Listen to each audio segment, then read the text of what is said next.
Sa mundong puno ng kalituhan, dilim at hindi tiyak na landas, si Jesus ang nag-aalok ng kaliwanagan, direksyon at pag-asa. Kapag sinusunod natin siya, hindi na natin kailangang maglakad sa dilim kundi maglalakad tayo ng may tiwala sa kanyang liwanag.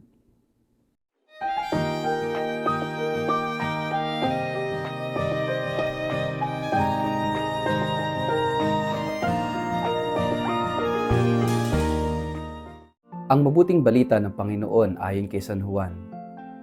Muling nagsalita si Jesus sa mga tao at sinabi niya, "Ako ang ilaw ng sanlibutan.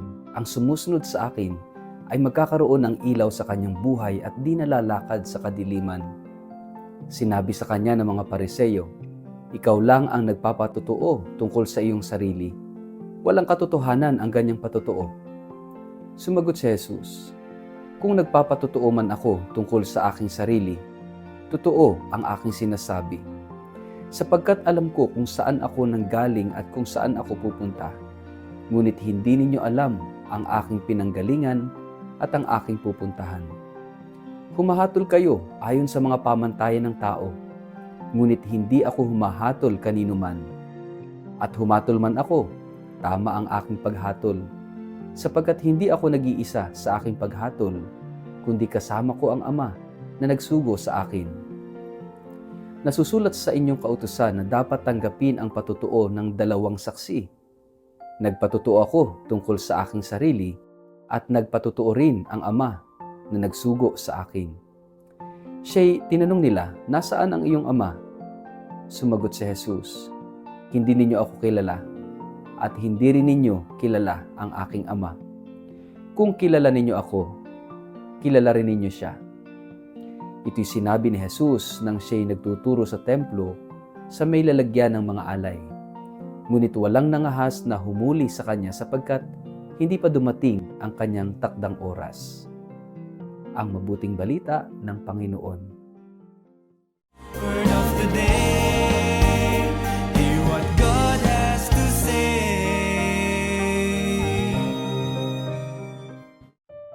Mapagpalang araw po sa inyong lahat. Kumusta po kayo?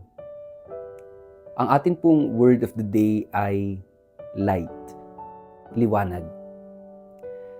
Sa pagsisimula ng ating paglalakbay sa panahon ng Kwaresma, sinabi natin na ito'y isang journey o isang paglalakbay mula sa kadiliman patungo sa liwanag, mula sa kamatayan patungo sa panibagong buhay, mula sa pagkakasala patungo sa kaligtasan. Ito yung Lenten journey.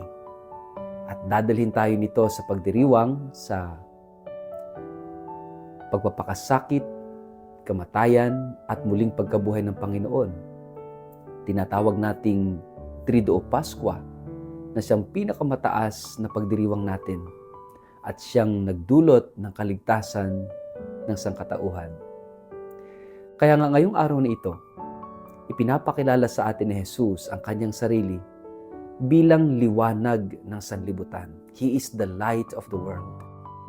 At tayong lahat, nangangailangan tayo ng liwanag na yon. Kasi kung wala ang Diyos, kung wala si Jesus sa buhay natin, mangangapa tayo sa dilim. Ngayong panahon o ngayong hubileyo ng pag-asa, si Jesus yung ating pag-asa. Yung pag-asa ay parang liwanag na siyang tatanglaw sa atin. Para tayong naglalakbay sa isang napakahaba at napakadilim na tunnel na hindi natin alam kung saan tayo lulusot, saan tayo dadaan, nangangapa tayo, wala tayong makitang liwanag na kumbaga parang it's a total darkness. Kapag tayo namumuhay sa kasalanan, hindi natin alam kung nasaan ang liwanag. Kapag inalis natin ang Diyos sa kwento ng ating buhay, mas lalo tayong mawawala. Mas lalo tayong mawawala ng pag-asa, mas lalo tayong mangangapa sa dilim, hanggang sa sumuko na lang tayo. Pero as long as we have Jesus sa buhay natin, palaging mayroong pag-asa. At tayo ay lalakad sa liwanag. Kaya nga sinasabi sa ating Ebanghelyo ngayong araw na ito at ito yung ipinapakilala ng ating Panginoon Jesus, yung kanyang sarili bilang liwanag natin. Bagamat maraming tao sa panahon niya ang hindi siya tinanggap. Sa halip na tanggapin, pinabulaanan pa yung kanyang patotoo. At sinasabing para bang self-proclaim si Jesus na siya yung liwanag at siya anak ng Diyos at siya yung tagapagligtas, no? Sa halip na tanggapin si Jesus, they refused and they rejected Jesus. Sana po sa buhay natin ay huwag tayong humantong sa ganitong sitwasyon that we refuse and we reject Jesus sa buhay natin. Huwag natin siyang itakwil, huwag natin siyang itaboy, sa halip tanggapin natin si Jesus sa buhay natin sapagkat siya yung magbibigay sa atin ng totoong pag-asa. Siya yung magsisilbing totoong liwanag natin na gagabay at mag-aalis sa atin sa dilim ng kawalang pag-asa, sa dilim ng kasalanan, sa dilim ng kamatayan.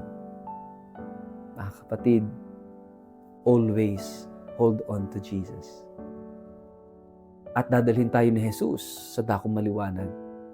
Kaya nga itong journey natin, no, sa panahon ng Kwaresma is our journey of trust and faith and hope in Jesus. Ito yung liwanag na tatanglaw sa atin. Kaya nga, anuman yung pinagdaraanan ninyo sa buhay, dumadanas man kayo ng dilim, ng hirap, ng mga pagsubok na para bang dinadala tayo sa kawalang pag-asa, kapit kay Jesus. Magtiwala kay Jesus. Sapagkat gaano man kahaba ang dilim, dadalhin tayo ni Jesus sa dakong maliwanag. At siya mismo yung liwanag. Yung kanyang pagmamahal at yung kanyang pagmamalasakit sa bawat isa sa atin. Yung pag-ibig, habag at malasakit niya ang magsisilbing liwanag. Sabi nga ni Pope Francis, the mercy of God is the sure source of our hope. Kaya wag ho tayong mawawalan ng pag-asa. Hanggat tayo ay kumakapit sa awa at sa pag-ibig ng Diyos kay Jesus, there will always be hope. At yung pag-asa na yon, ang liwanag natin sa pang-araw-araw na buhay. Ito yung hilingin natin sa araw na ito, na tayo ay matutong kumapit at palaging kumakapit kay Jesus, ang ating pag-asa at tanging liwanag sa buhay natin. Sa ngalan ng Ama, ng Anak at ng Espiritu Santo, Amen. Ama naming Diyos na makapangyarihan, salamat sa pagsusugo mo ng iyong anak na si Jesus upang tanglawan kami, gabayan kami, at dalhin kami sa liwanag ng pag-asa na siyang nagpapabago ng aming buhay. Tulungan mo po kami at huwag pababayaan. Amen. Pagpalain po kayo at ingatan ng makapangyarihang Diyos, Ama at Anak at Espiritu Santo. Amen.